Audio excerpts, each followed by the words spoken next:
We are the keepers of the flame, the sacred order. Let the ceremony begin.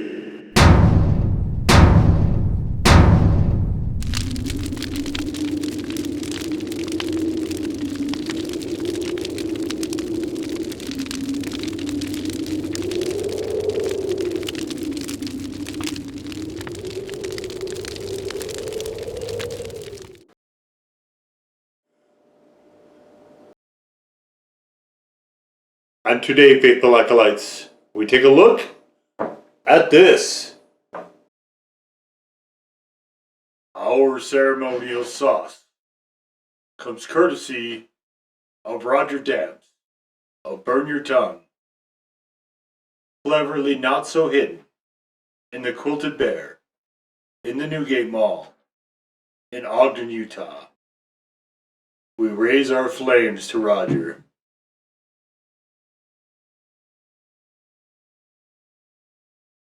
The hallowed shelves of Burn Your Tongue now hold over 700 sauces, making Burn Your Tongue one of the largest sauce purveyors anywhere. If you're a chili head, you must make the pilgrimage. You can also find Roger on Facebook at the link in the description below.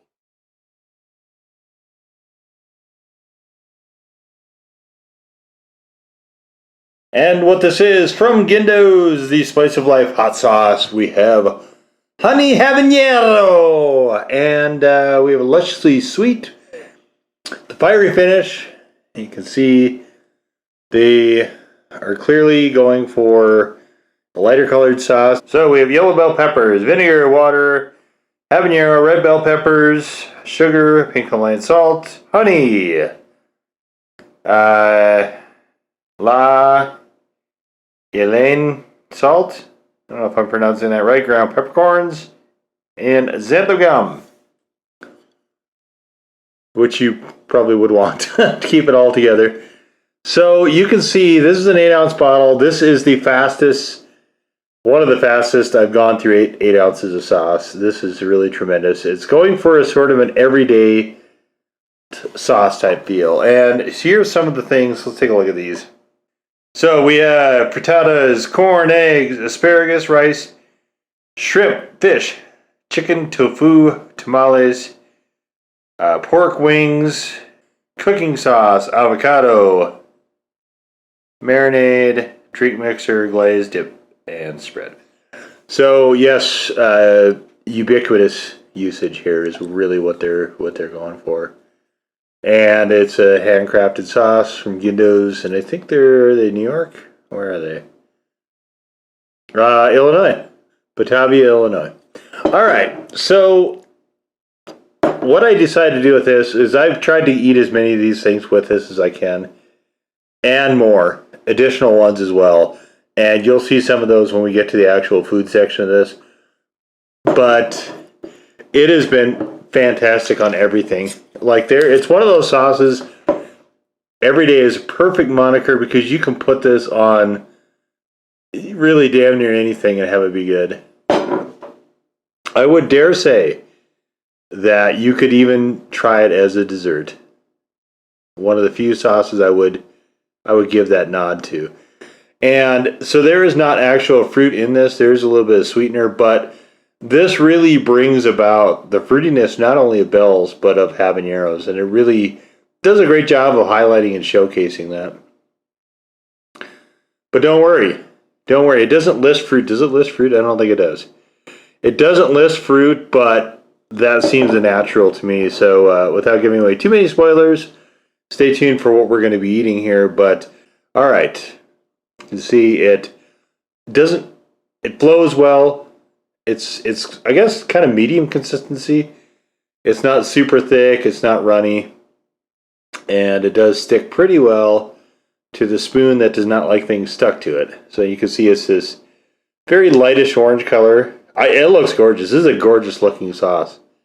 I do love it. It does tinge a bit to the yellow, but that's no problem with me. I think it looks great. So, all right. let's have the old spoon down the gullet.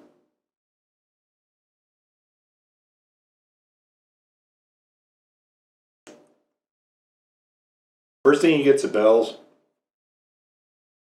Right after that, the habaneros, and it is so good. Very slight tongue tingle. You can, this will build, as with habaneros normally.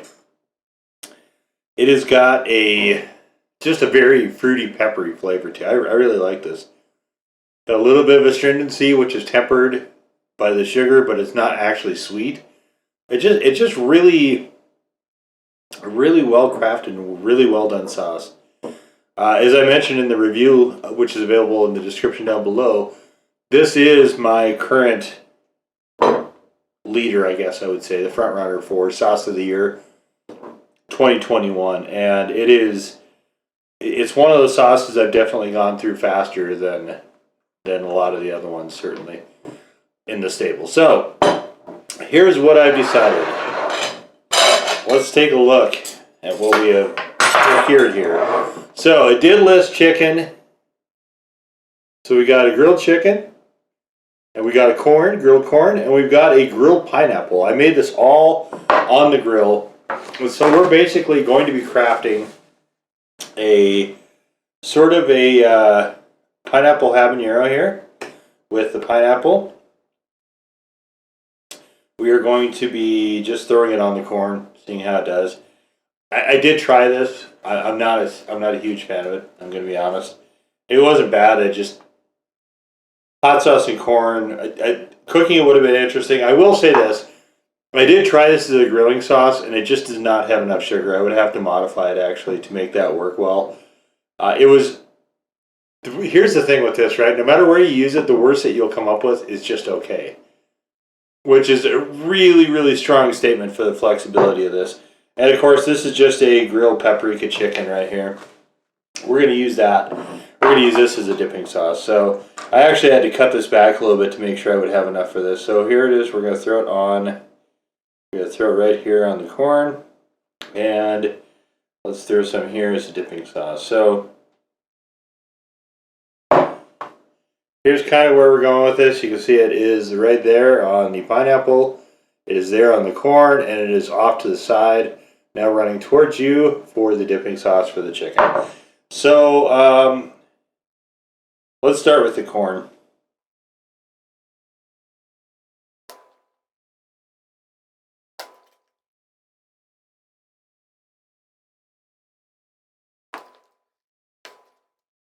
You know, I can see this working with the cream corn. With this one, I do find it a bit clashy. And maybe they didn't mean grilled corn, I don't actually know.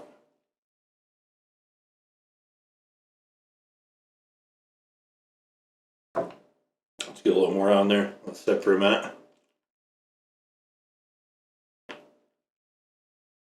This one was salt and peppercorn directly onto the grill. See the grill marks there? And then I basted it with honey. No, sorry. I basted it with butter.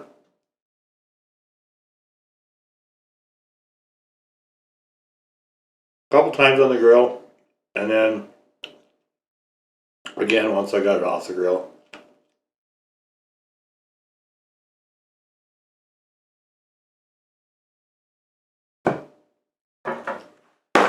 Corn is excellent. So the sauce is fine. It just really didn't add anything to the proceedings here. So here we have, this is our grilled pineapple. So I basically made a pineapple habanero combination here. And so here we're going to throw a little extra on it. Here it is.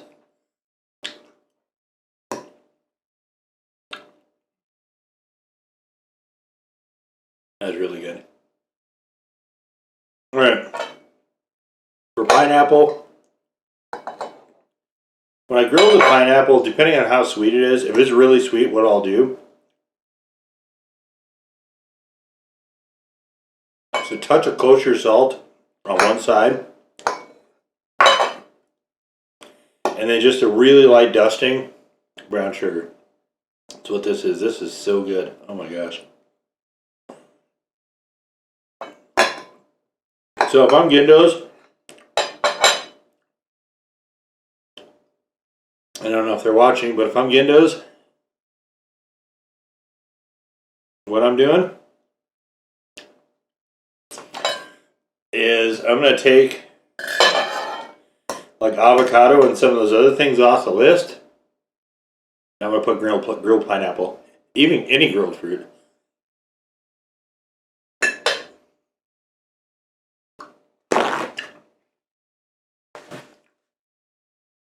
Sometimes I'll grill apples, peaches.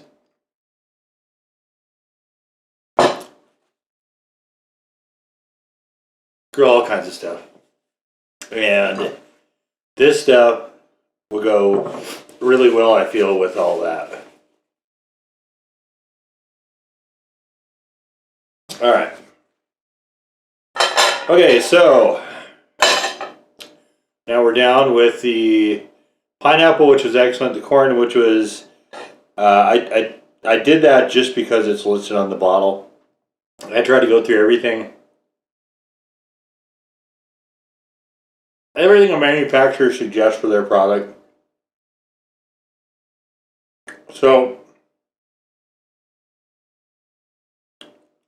sauce makers, if you're listening, the more times you can put suggested uses on the label, the better. You don't have to put a bunch of puffery and things like that, but definitely suggested uses.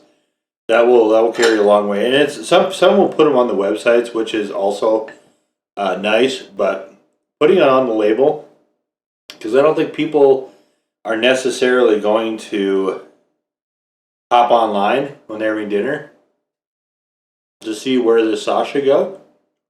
But if you put it on the label, ready access, right? And sometimes some people like me will even build their dinners around a particular hot sauce.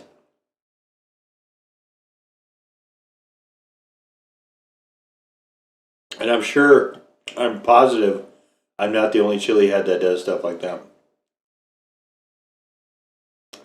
I'd be surprised, actually, if that wasn't the case with a lot of them.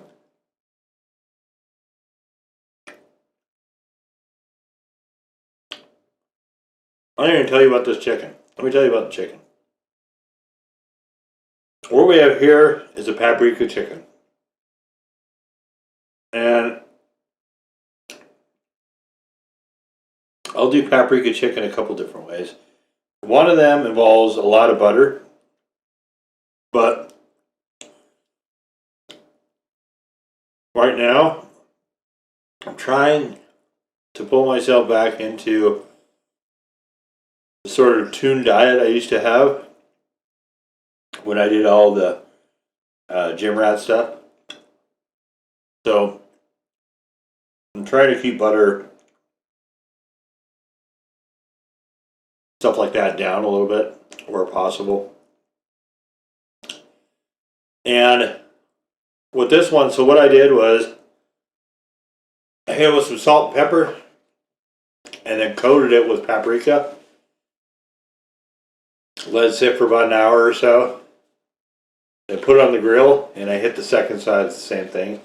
Now I will say that I cooked